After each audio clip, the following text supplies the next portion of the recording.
Hi, everyone, and welcome to episode 106 of the Tick Bootcamp podcast. The title of today's interview is The Diagnostic Dog's Breakfast, an interview with Olivia Nicholas. My name is Richard Johannesson.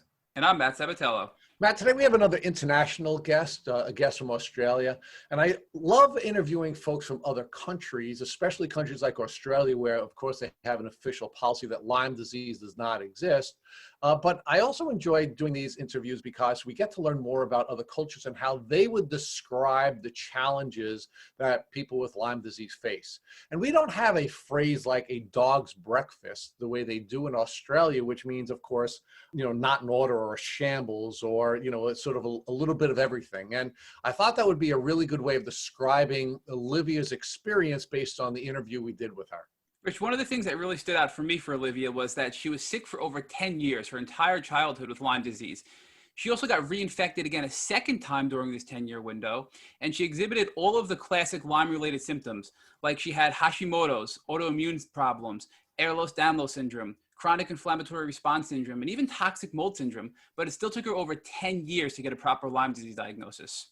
So, Matt, I do think a diagnostic dog's breakfast is a proper way of describing this, and we appreciate our friends from Australia from having a saying or a quote that would be consistent with what we've seen from many other Lyme disease patients. So without further ado, Matt, I want to introduce to our audience, Olivia Nicholas.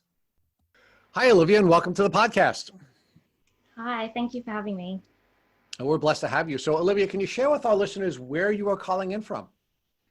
Yeah, I'm calling from Australia. I'm Western Australia, and I live in Perth. And Olivia, are you currently employed? Not at the moment. I'm a stay-at-home mum. Okay, and so let's talk about your family situation. I understand that you are a mom of a small child. Yep. So I have a 2-year-old boy. And you're a full-time mom for a 2-year-old son. Yeah. And prior to having that calling, what did you do? I did all sorts of things since I left school. I worked in admin for a little while, and then I studied personal training. I wanted to be a personal trainer for a little while, and then I decided to actually change and become a regional flight attendant, which was really out of the blue. So yeah, I did that for about a year, and then I had to stop that because I started getting ear aches, and yeah, I just couldn't fly anymore. So after that, I went into admin in real estate, and then I fell pregnant. So yeah. So Olivia, what is the educational system in Australia, and how much of it did you complete? I completed all of the school system, so we do up to year 12. And I graduated year 12. I didn't go to university. I just studied while I was in school. I studied nursing while I was at school, and then I studied personal training once I'd left, and I did a certificate in business as well. Now, did you spend most of your life in Perth in Western Australia? Most of my life, yes. I was born in Victoria, which people probably know better than Western Australia. It's on the eastern side of Australia.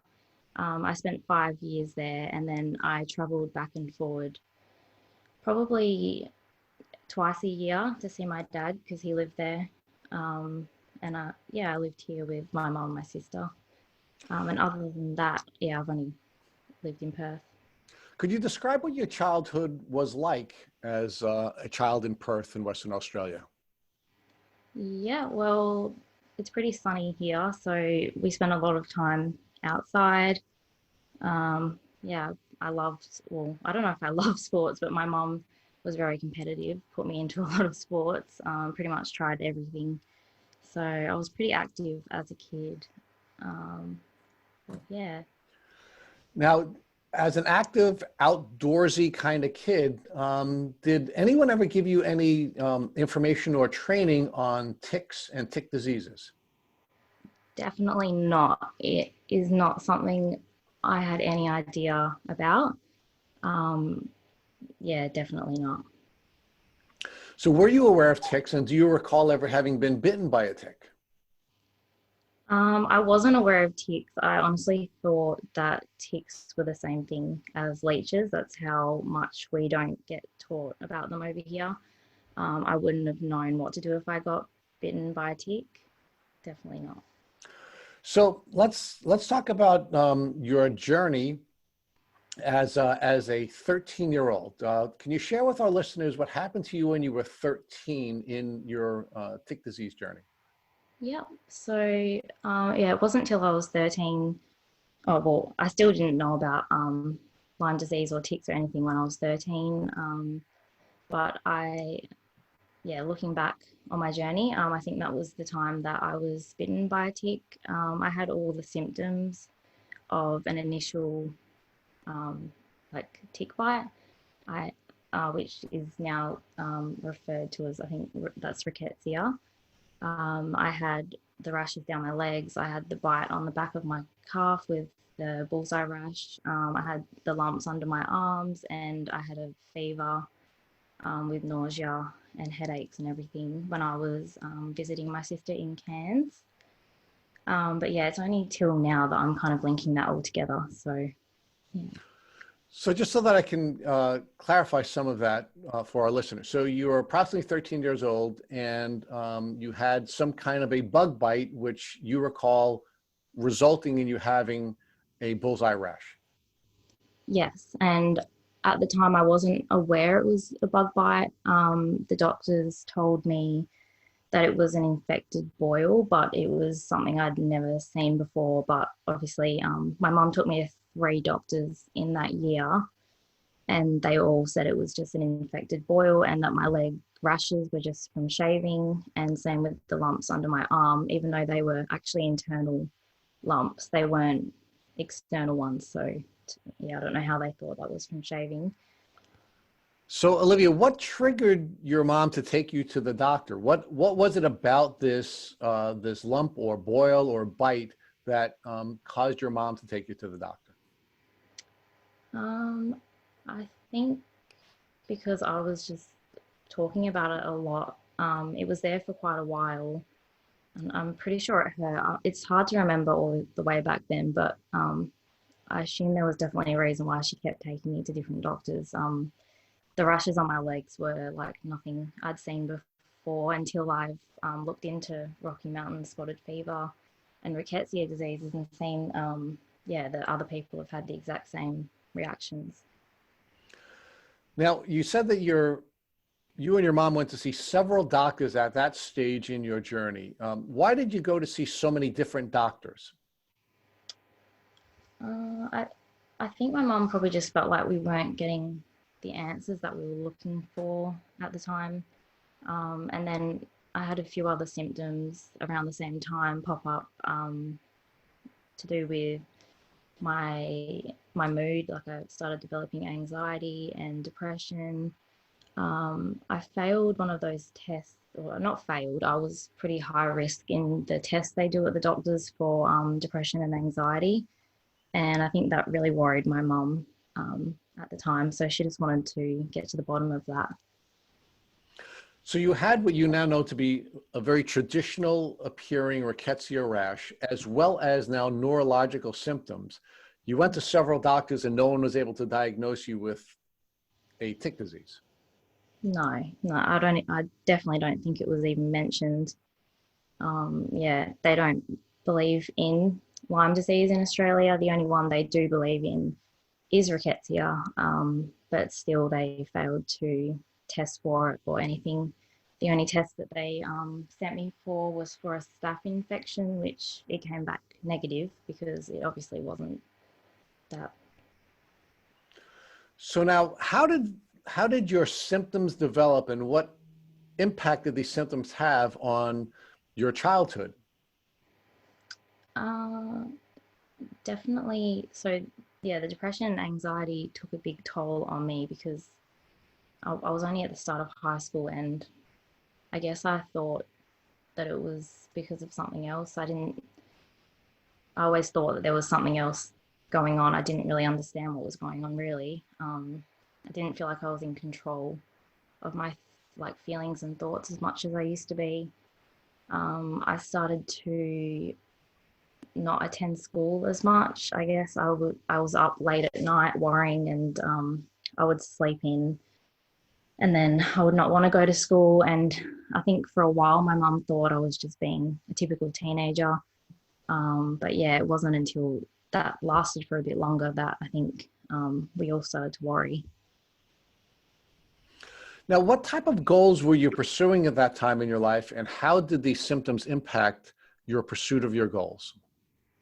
Well, at that stage, I was only in year nine, so I didn't have too much of, I guess, goals set, but I just wanted to get through school, I suppose, so that I could go to university. I guess that was just what most kids did. So that was the goal at that stage. So your goal was to go to university, and what was it that you were planning to study when you went to university? At that stage, I didn't know. I didn't know at that stage. But as I went through school, I started having interest in nursing and like personal training. But I think probably when I was in year 8, I wanted to be a teacher more than anything. So a school teacher. So now share with us how your symptoms developed from the age of 13 until the time when you were finally diagnosed at the age of 24. I think the first symptoms, as I've already explained, were depression and anxiety, and then fatigue. And then I'd say those symptoms lingered for a while, and then I started getting really bad digestive symptoms. I was diagnosed with irritable bowel syndrome, and I never got diagnosed with food allergies, but I just felt nauseous no matter what I was eating, or if I was hungry, I felt sick. I had like a burning feeling, and then I developed reflux, and then yeah, it was a little while after that I started getting really bad joint pain. So I went and saw a physiotherapist, and on the spot they diagnosed me with Ehlers-Danlos syndrome, because my joints were so bendy that yeah, I could do all the things that people with Ehlers-Danlos syndrome could do. So yeah, they on the spot diagnosed me with that and gave me some exercises to do, which never helped. After that, I actually moved to Melbourne for a little while because my dad got sick with cancer and he had a few other issues. So I moved over there and lived with my sister for a little while. And it was while I was there that I was diagnosed with all the allergy and histamine issues. I started having more issues with my digestion. I remember crying myself to sleep a few times, just in so much pain and not knowing what was wrong. And not long after that, I was diagnosed with polycystic ovarian syndrome. I had a ultrasound and they found cyst or some sort of something on my ovaries for that. Olivia, real quick, Olivia, you mentioned that you were diagnosed earlier on with EDS, Ehlers-Danlos syndrome. Can you describe for our listeners what that is? Because we've found that it's a very common byproduct of Lyme disease where people get misdiagnosed or diagnosed with EDS before their ultimate Lyme disease diagnosis. Yeah.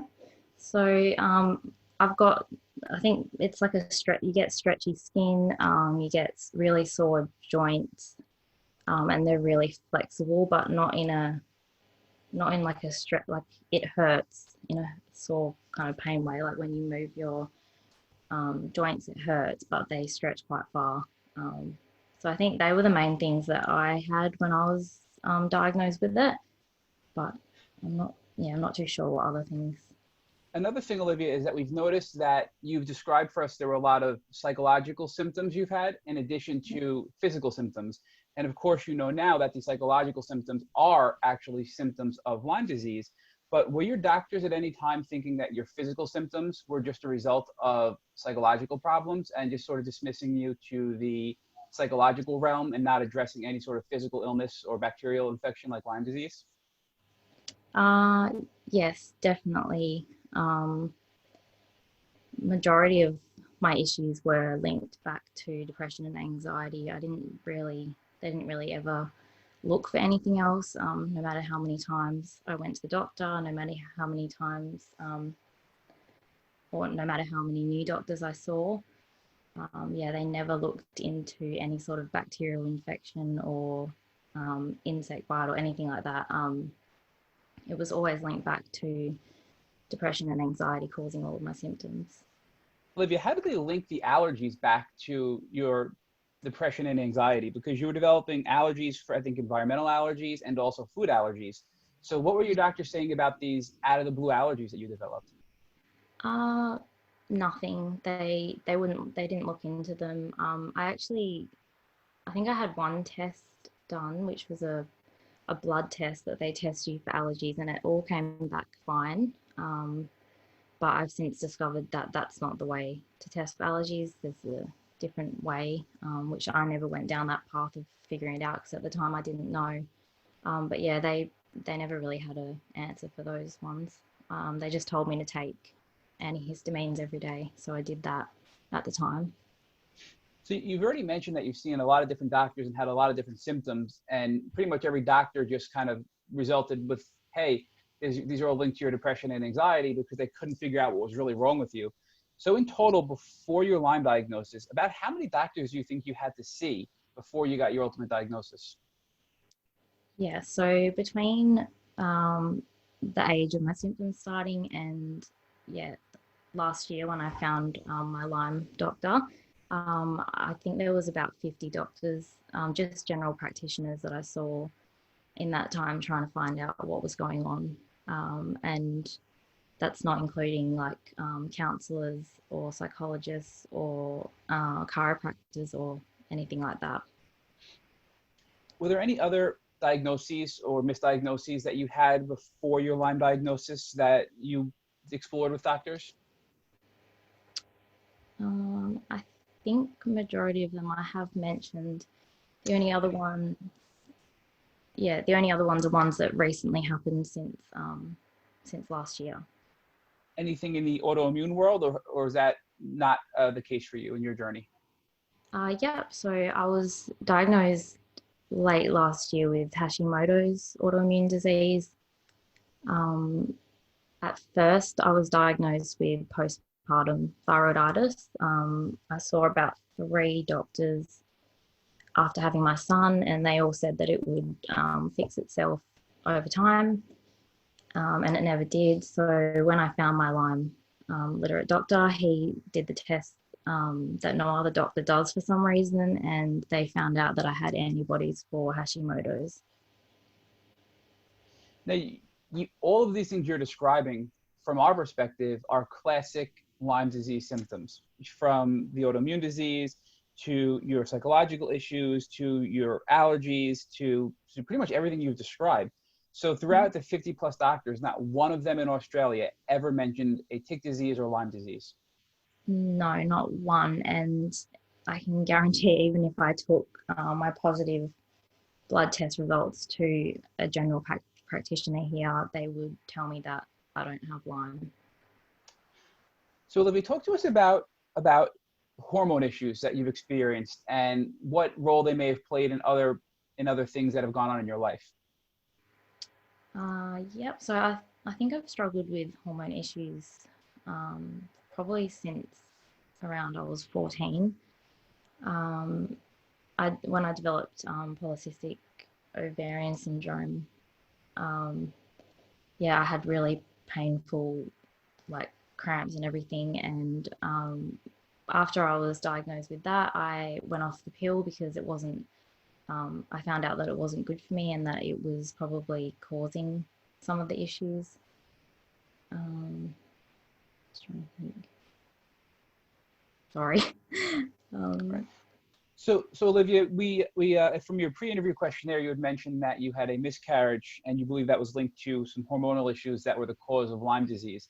So looking back, do you think that all of these hormone imbalances you had were just sort of a byproduct or a result of your undiagnosed Lyme? Yes, I think they definitely had something to do with the hormone issues, like they triggered the hormone issues looking back. And yeah, when I had the miscarriage, it was because my my hormones were so out of whack, um, which was linked back to PCOS. But I think PCOS was a symptom of my body not coping with Lyme. And just to put this in perspective, so you were first sick when you were about 13. You're now 25, and you just got diagnosed last year when you were 24. So you struggled for about 11 years seeing all of these doctors developing all of these conditions until you got your diagnosis, correct? Yeah, correct. Yeah. And a positive note to your story is that fast forward after your first miscarriage, you successfully had a child, I believe a baby boy, right? And Yep. he's about what, 1 years old now? Yeah, he just turned 2. And yeah, so about 3 months, actually a month after my miscarriage, I decided to see a naturopath. I think you have them there, but yeah, they're a natural alternative to a doctor. And that was when I first realized how much better their testing methods were. I finally had answers for all my hormone problems. And I was put on some natural medication, and within 3 months, like I had my first normal cycle, and then I was pregnant that month, which I was told when I developed polycystic ovarian syndrome that I wouldn't be able to have kids. It was very unlikely that I'd be able to have kids. So, yeah. And Olivia, all of this was still pre-Lyme diagnosis, correct? Yeah. Do you recall what these natural therapies your naturopath put you on that helped you normalize your cycle and be able to get pregnant and have a healthy young child? Yep. One of them was to lower testosterone. I can't quite remember the name, but it was all just natural herbs that she gave to me, and yeah, they helped me more than anything ever has. And now it seems like this is this is about 2 years ago or so that you found this naturopath and started down this path. So now that you're doing a little bit better, what led you to your Lyme diagnosis and to another doctor to get a Lyme test since you were doing a little bit better? Yep. So after, well, obviously then I fell pregnant. So during my pregnancy, I was not too bad. I had really bad pelvis pain, probably from the joint issues. And I vomited for 20 weeks straight, but I know a lot of people get that anyway. And then, yeah, post having my son, we were both on antibiotics. So I actually got worse before I got better around this stage. So I was fine just after I'd given birth. We were both put on antibiotics after labor because I had a fever during labor. So I felt fine for about 3 weeks after that. And then not too long after that, I just started getting quite emotional again and kind of having the same sort of symptoms that I'd had in the past. And I went to quite a few doctors at that stage. They all diagnosed me with postpartum anxiety and depression. And I told them that although it felt like that, I think something else is going on. And then, yeah, not long after that, my dad passed away. So that was a hard thing to go through. And I think that was definitely a big trigger in the Lyme coming back, like my immune system probably not handling it anymore. Yeah. Olivia, I want to explore one option with you because we recently explored this on our Instagram that there are certain medical biases where doctors will dismiss you because you're a woman potentially and dismiss it to being a mental health issue, or because you're hormonal and it's because of your pregnancy, or it's just an emotional problem, whereas that doesn't happen as often with men. So do you feel that your gender in the Australian healthcare system had a role in you being dismissed for so long as just being a mental health problem rather than a real physical problem caused by bacteria and tick infections? Yeah, definitely. I feel like majority of doctors kind of, yeah, just dismissed it all because I don't know if they thought I was trying to get attention or I was, feeling lonely or something. But no one wants to be sitting in a doctor's office trying to figure out what's wrong with them because they're feeling so horrible. And yeah, I don't think doctors realize that. Another common theme is this invisible illness component that you can feel like you're dying on the inside, yet you look so good on the outside. And we've seen your photos, obviously, from your Instagram and creating promotional content for this podcast, and you look very healthy. You look healthy, you look great. And I think that's another thing that could be misleading for doctors to see you. You look so healthy, but yet you feel so bad on the inside. Do you think that had a role as well, combined with the fact that you're young, you're a female, and they just said, there's no way she can be really sick. This has got to be a psychological issue. Yeah, definitely. And just on that, I feel like because I did feel so horrible on the inside and I was in so much pain, that probably the only thing that made me feel better was the way I presented myself. And looking back, I definitely felt like that was something that I fixated a lot of my energy into. So I think it probably would have made me seem like I was faking it, or like I wasn't really that sick, but you know, it was what I had to do at the time to survive, and it's what got me through. Right. And oftentimes I think this is another great example where Lyme patients get very hard on themselves and blame themselves. But really, this is a global problem where we need to have better awareness of tick diseases, and we need to have doctors be more aware to recognize these signs, especially in your case where all of your symptoms are classic neurological Lyme and regular Lyme disease symptoms. So, you know, based on that, moving forward, you know, you mentioned that now you had your child and your health started to decline, and that sort of led you up into your Lyme disease diagnosis. So can you kind of lead us up to that point where you got diagnosed and what that was like for you? Yep. So yeah, so after I started feeling off, and then my dad passed away, I probably like hid the grieving a little bit. I just held it in and got on with it. And it wasn't until later that year we moved into our first home. We just built a new home, and we had a leak in our house. And about a month after that, we had black and white mold growing through, basically through and under the walls and on the carpet. And at this stage, I actually still didn't know what Lyme or toxic mold was, or the dangers of it. And yeah, it was after that I got really, really sick. I pretty much didn't leave the house. I just got so sick that I started researching, and I started looking at groups on Facebook, and that was what led me to my doctor. So he's a mold doctor. He understands toxic mold and chronic inflammatory response to mold.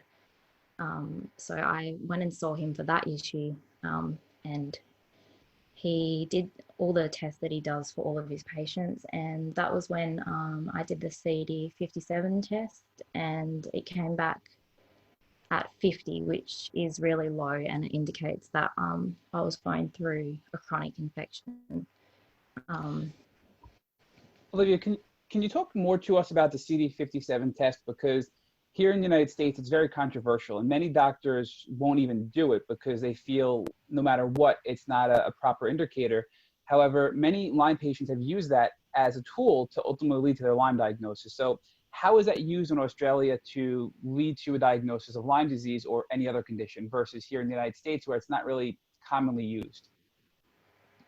It's still controversial here, so most doctors won't order that test. But my doctor, he believes that it's a good indicator of if something is from a chronic infection. And in my case, it was definitely helpful part of the puzzle, because it was after that everything else kind of fell into place. So let's explore that a little bit further. Now that you did the CD57 test, it had a result of, hey, there's definitely some sort of chronic infection going on here with Olivia. Did you get a clinical diagnosis of Lyme disease by your Lyme doctor, or was there a test issued by your mold doctor? Was there a test issued by your mold doctor to determine Lyme disease? Yeah. So because Lyme isn't a thing in Australia, he's not even allowed to say the words Lyme. Even throughout all of my journey with him, I think I've been seeing him for 8 months now. He's just not even allowed to really bring it up because it's they've been told they can lose their license over here if they treat people with Lyme. So he had to be quite discreet about it. And I actually found out through looking up what a CD57 test is. And also, when I was diagnosed with Hashimoto's, I joined a group in Perth, in Australia, and people were talking about Lyme on there being a cause of Hashimoto's. And I kind of thought, oh, that's a bit strange.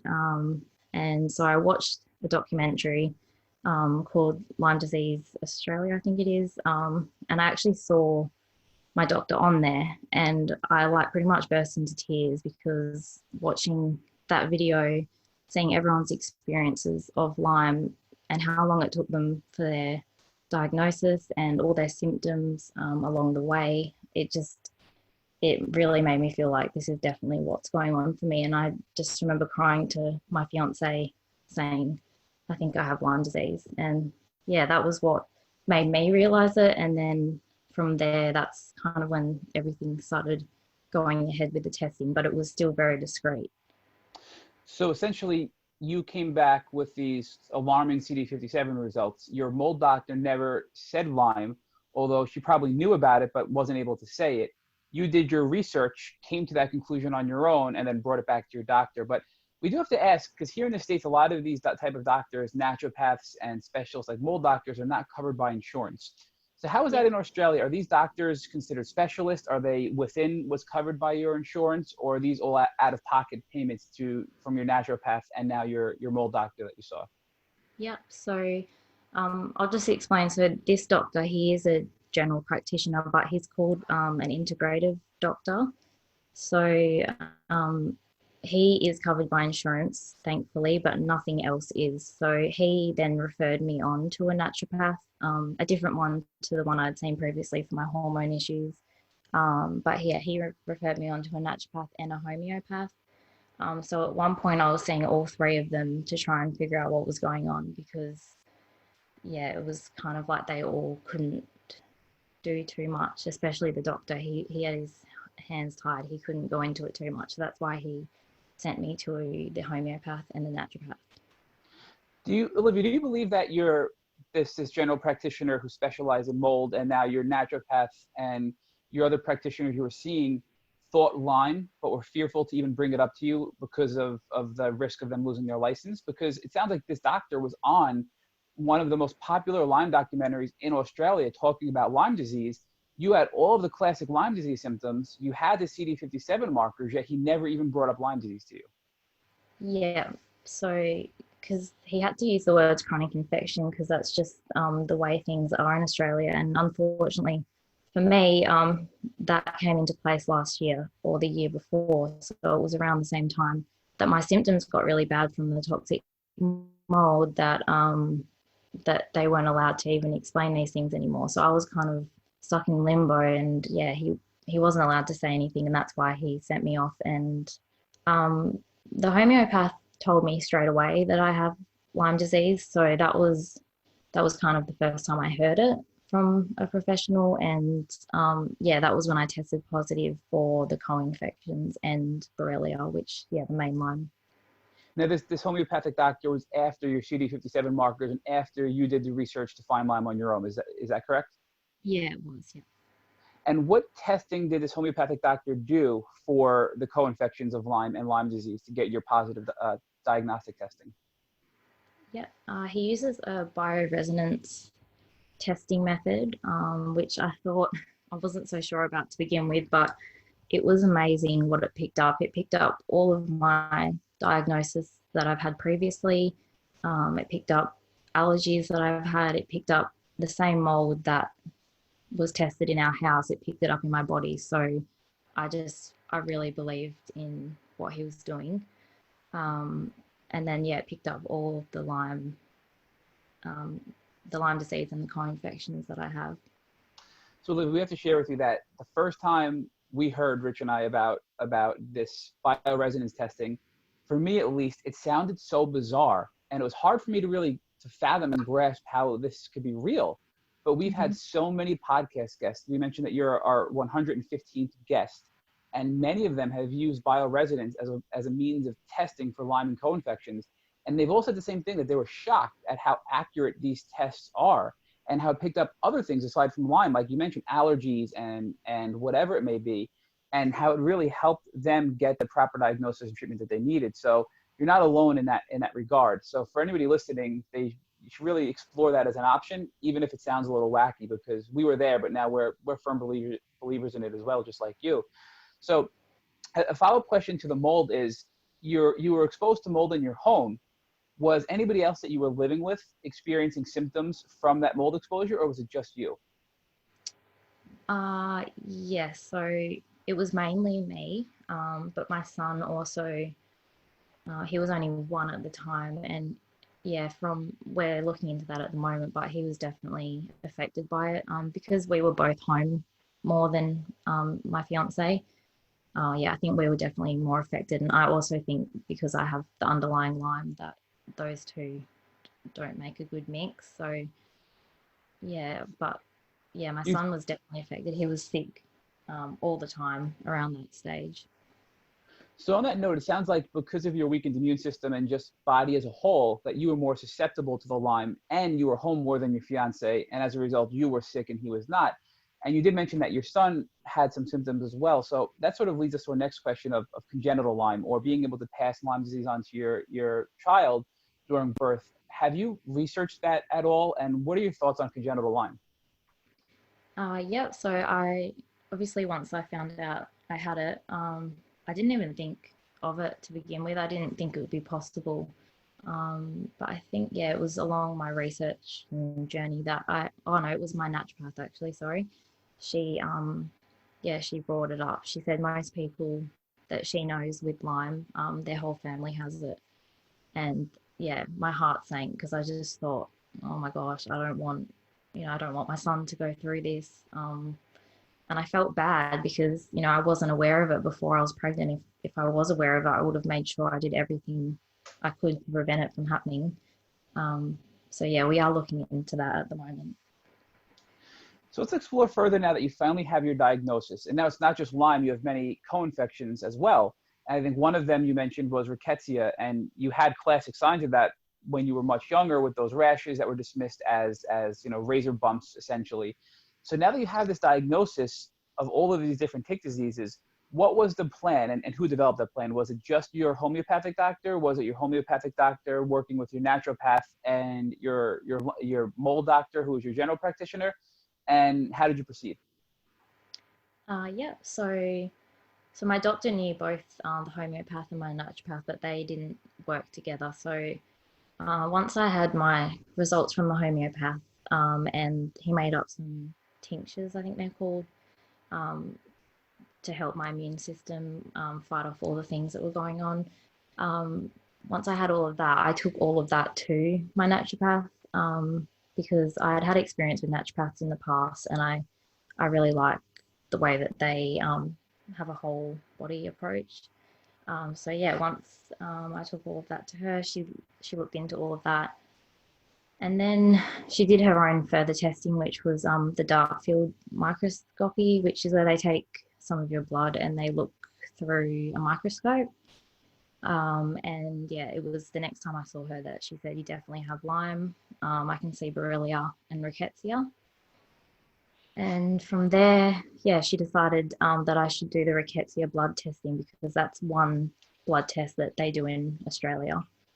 And that was when I got the six rickettsia positive infections. And then from at that stage, I was already immune, trying to boost my immune system, because obviously they all knew that that was a major part. No matter what infection I had, they knew that my immune system was really struggling, and that was, yeah, where they focused most of the attention on. And I was spending quite a lot of money on supplements and vitamins and all of that. And then, yeah, and then I think last month I took some antibiotics for the first time since being diagnosed. Olivia, going back to your bioresonance testing, can you describe for our listeners what that's like? So, we traditionally understand what blood testing is like. We've all probably gone through that. But what is this bioresonance testing like that was used to diagnose you initially? Yep. So at the time, I was struggling really badly neurologically. So I'll try and remember what the specifics of it. But it's a machine. It uses electrodes to test. Um, Actually, I'm not too sure how to explain it. It tests something in your body.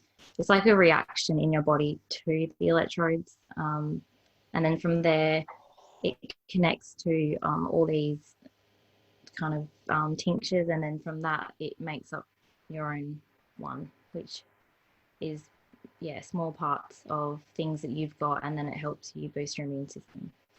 So essentially, it sort of tests various parts of your body to identify what support your body needs, and it uses those results from that testing to identify what you have, to then determine what proper herbal tinctures could be used to treat you at an individual level, it sounds like.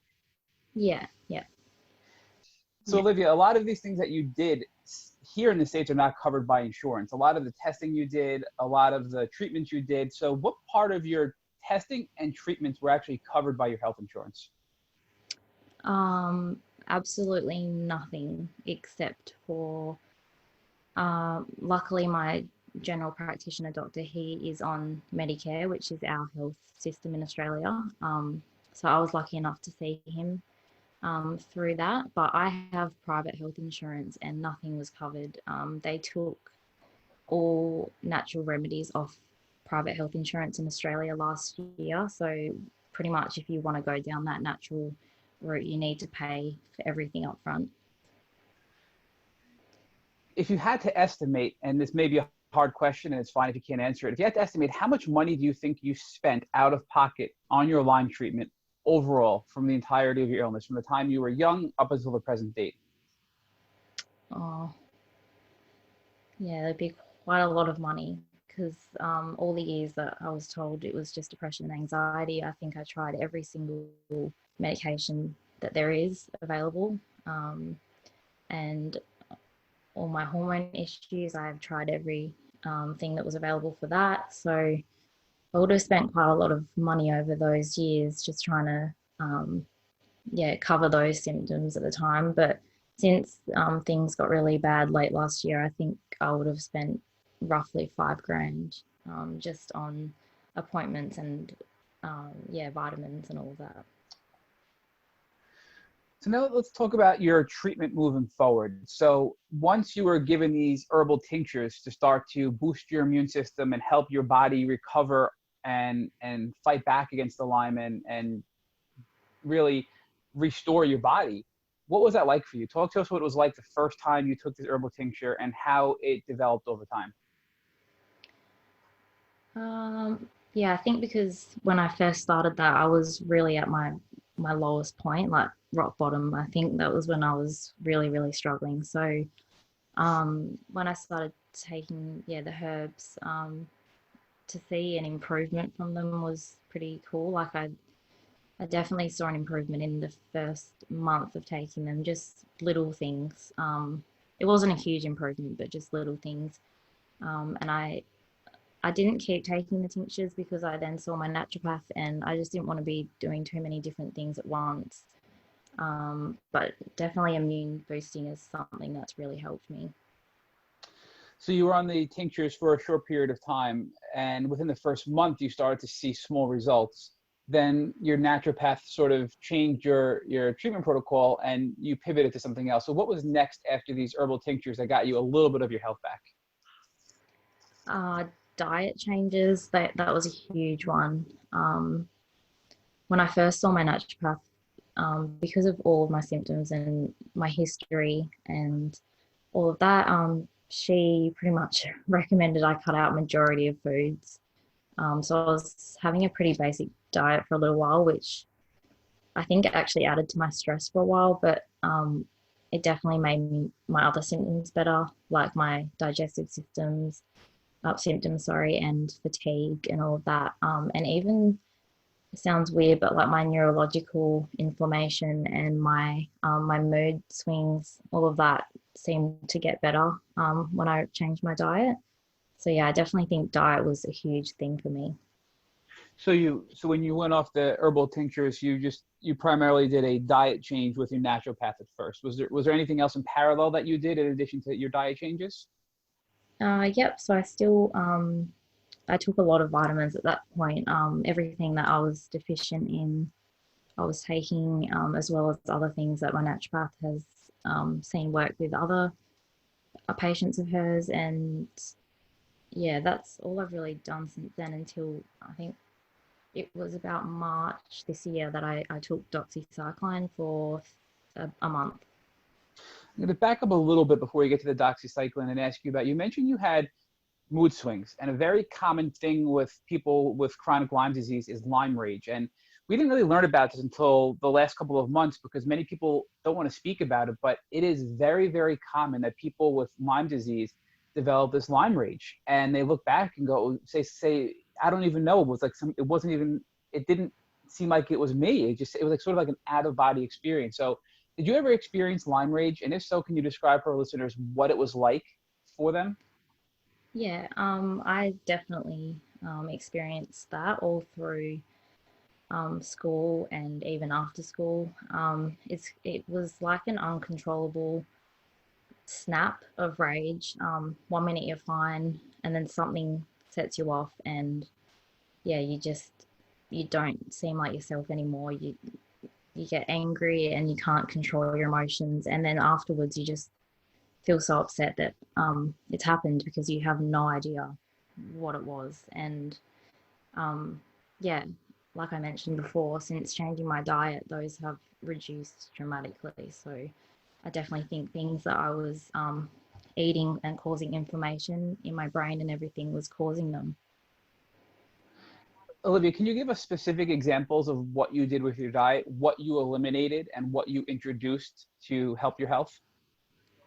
Yep. So the main things that I took out of my diet was dairy, gluten, soy, and refined sugars. For a little while, I limited my meat just to see if I had the alpha gel thing. But I don't think I have that, so I've reintroduced meat. But yeah, there were even vegetables like spinach that were triggering my inflammation. Um, so things like that. I don't have spinach anymore. I have kale instead, and eggs was a big one as well. I can't have like more than 1 or 2 eggs a week. Um, but yeah, the main also grains. I took grains out as well. So it's really important, and you're not the first guest to share with us that things that you generally think are healthy could make you worse, like spinach or corn, for example. And now in the second phase of your treatment, so the first phase was a short period, 1 to several months of was it 1 month that you were on these herbal tinctures, or was it a several month period for the first phase? Yeah, about 2 months for that. And you mentioned you made some minor health improvements, and then you went on to your diet changes in the second phase with your naturopath. So how far would you say your health improved with these diet changes on top of the gains you've made from your herbal therapy? Yeah, I'd say they probably helped by about 20% to begin with. I wasn't strict enough with them to begin with because I just struggled to find alternatives at the start, but it is like anything, it's a journey, and I've perfected it now. I know exactly what to eat. I still have moments where I wish that it was easier when I'm out and stuff with people when I go out to just eat whatever. But yeah, definitely because of how much it affects me when I do backtrack, I'm really strict with it now, and since I've been more strict with it, it's definitely improved. So now that you've what I'll call step two of your healing journey, which was your diet changes, you then what was next? What did antibiotics come next, or was there something in between your diet changes and the antibiotic therapy that you received recently? Uh, Other than the vitamins and everything, there was nothing else before the antibiotics. But I was offered intravenous, I think that's how you say it, antibiotics at one stage before we had my rickettsia positive blood test. But I it scared me a little bit because it was 3 days in the doctor's hooked up to this thing, and I think I would have had to have a PIC line or I would have had to be injected 3 times a week, which didn't sound too appealing. So I kind of skipped that and just stuck to the natural side of things. And then that's when we got the rickettsia positive. A naturopath and doctor said that doxycycline usually works really well with rickettsia infections, so that was why we tried that. And throughout all of these steps, Olivia, you were using supplements as well to strengthen your body. So you were kind of doing that in parallel, it sounds like, along all of these 3 steps, right? Yeah, I was taking 20 to 30 pills a day. Can you give us an example of what some of these supplements were? Were they just purely vitamins? Were there any herbal supplements on top of your tinctures? And which ones you feel potentially work best for you? Yep. Probiotics worked really well. So I took a gut brain probiotic, which definitely helped. I took all vitamins that I was deficient in, which was, well, they change all the time, but B12, just all B vitamins really. Iron, vitamin D, I take quite a high dose, I think 3,000 to 4,000 IU of vitamin D, and then vitamin C, pretty much all those type of things. And then I take a lime complex and a immune supplement every day. I also take a biofilm buster, which is because Borrelia likes to hide in cyst forms, so that kind of helps. I was taking those when I was on the antibiotics to help the antibiotics actually get to the bacteria. You mentioned that this lime complex that you took. Can you talk to us more what that actually is, that supplementation that you're doing for Lyme? It's just a bottle, like it's just really a tablet that it's for Lyme. I'm not necessarily sure what it is, but it's for like Lyme and co-infections. So moving forward now, you get the rickettsia positive diagnosis from the blood test, and your doctors say that generally rickettsia responds well to doxycycline. So you add in doxycycline on top of your diet changes. So talk to us what that was like when you first started taking the antibiotics. Yep, I actually did miss something. Sorry, I did start on thyroid medication just before the antibiotics. And that seemed to make me feel better for about 2 weeks. And then that was when I decided to do the antibiotics. So then I started those, and within a week, I was so unwell. I pretty much didn't leave the house we were all in isolation anyway, but I couldn't get off the couch most of the day. Like, I felt like a horrible mum at this stage. I was so unwell. I felt like I had like a really bad flu, but I wasn't sick. It was just from herxing.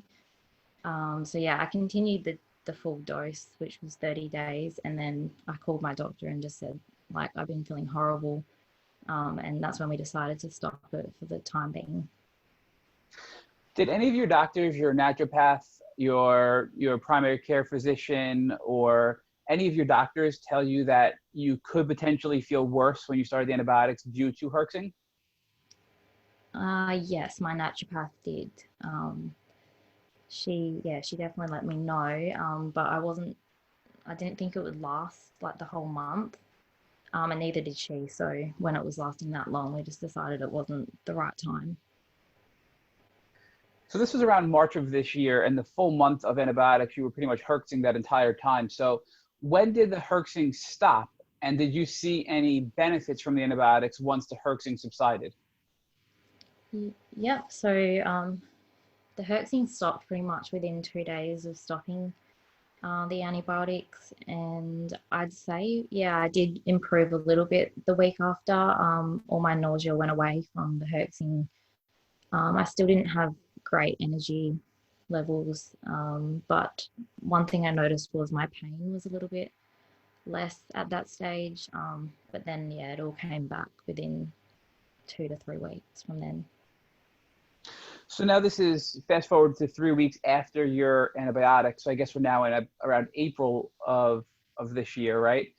what did you do when your pain came back and you were sort of having a backwards progress? What were your doctors doing with you at that point? So they took me off all of my medication. So I went off the thyroid medication. I'd already gone off the antibiotics, and at that stage, I swapped a lot of my herbs over. I think we did some more testing on my thyroid, which seemed a little bit out still. So that's still a bit unresolved at the moment. Kind of going over that at the moment still. So this sort of leads us up until the current date where they changed some of your medication, gave you different herbs, and now they're sort of exploring your thyroid to see what's going on there. So has there been any other changes in your treatment or your health since that time when your body pain came back? Are you still experiencing that today, or has that improved a bit? I'm still experiencing it pretty bad. Yeah, and I'd say the fatigue and everything's still really bad. So it's definitely something that we're working on at the moment. But it's been hard with everything else going on at the moment to get to the bottom of it. But that's definitely what, yeah, our next plan is to see what's next after the antibiotics didn't work. So exploring some current events, Olivia, and the impact that it can have on your health. What is it like in Australia right now with this whole COVID crisis? And do you think that this health crisis is having a negative impact on your health potentially? It's affecting your mental health or any aspect of your worry, and therefore weakening your immune system, making your symptoms worse? Um, yeah, I think so. I think because there's a few things, but because we're still living in the house with the mold, even though, well, we've had it all remediated, but a house never goes back to what it was after that. So I think just being home more probably hasn't been that good for me. Even though I don't go out a lot, I don't do much, but even at one stage we just weren't even going to the shops because that they'd worried us so much about even going to the shops. So yeah, I think being home a lot and just not getting out as much into the sun and everything. And then also I think it's been hard on my mental health just seeing people talk about how hard it is being home all the time, and then thinking like that's literally been my life for the past year, and just thinking, about that. So thinking back over your now 13-year journey, or I'm sorry, it was an 11-year journey, was there anything that helped you that you can recommend to our listeners for any of your specific Lyme symptoms? Did you do anything like CBD oil or anything that you can recommend to people to help alleviate the symptoms while they're treating your Lyme disease? Do you mean since diagnosis or the whole? Even the whole journey, because even before you were diagnosed, there may have been things you did that helped you feel better physically and emotionally that could help other Lymies that have a diagnosis, because ultimately those symptoms you had were likely the cause of Lyme disease, even though you didn't have it. I'm sorry, Yeah. even though you didn't have the diagnosis yet. Yeah. So I went to the gym a lot around that time because something that didn't affect me before the mold was the fatigue as much, and the pain was bad, but it wasn't as bad as it is now.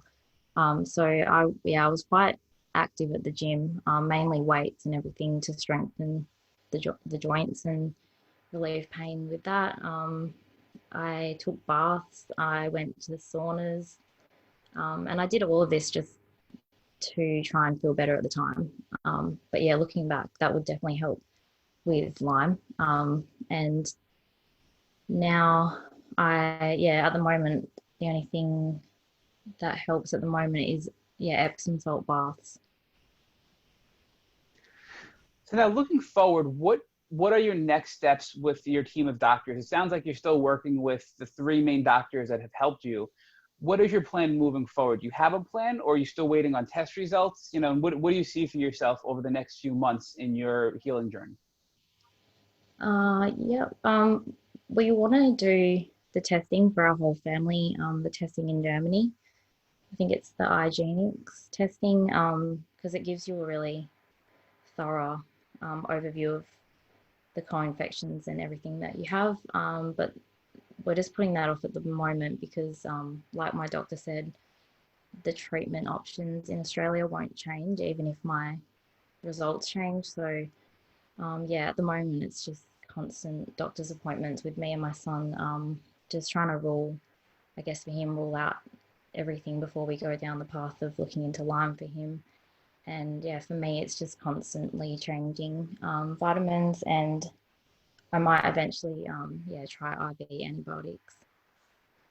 One of the things we think is really incredible about your journey is despite you being in the middle of this long illness, both diagnostic and treatment journey, you've begun to reach out to the larger community and shared your journey. So what is it about your experience that's caused you to now want to reach out and help other people with their challenges? Because something that got me through was other people's experiences. Obviously not hearing about them because it was horrible to read them and everything, but just knowing that I wasn't alone, knowing that it wasn't all in my head and that there are other people with similar journeys to me. I just, yeah, I want to be able to help other people with that because I don't want anyone to feel as horrible as I felt over those years. So now you've talked with us about what has really sucked about your Lyme disease journey. Can you share with us what has been beautiful or what has changed you in a positive way since you've started this journey? Yeah, I think it's just opened my eyes to quite a lot of things, especially in the last year or so. But it's good to understand like my body now and understand my triggers and just, I guess, taking the bad experience and making it into something good to help other people. The last question I'm going to ask you, and it's always the last question we ask our guests, is if God forbid tomorrow you woke up and you found a tick biting your son on his leg, what would you do to make sure that he wouldn't have to go on the terrible journey that you've gone on? Yep, so I would remove it properly. I would send the tick off for testing because in Australia, that's a better way of finding out what bacteria it had rather than testing the actual person. And then I would take him straight to our doctor and get him treatment straight away. Thank you for listening to the Tick Bootcamp interview with our guest, Olivia Nicholas. To our listeners, we have a call to action. First, if you'd like to learn more about Olivia Nicholas and her tick disease journey, please visit her Instagram at LiveNaturalMumma, LiveNaturalMumma. Second, if you enjoyed this episode of the Tick Bootcamp podcast, please share it with your friends by using the social media buttons you see at the bottom of the post. Third, we here at Tick Bootcamp have created a Tick Bite blueprint that has been inspired by the information that has been provided to us by past podcast guests. We urge you to visit our website at www.tickbootcamp.com to view the blueprint.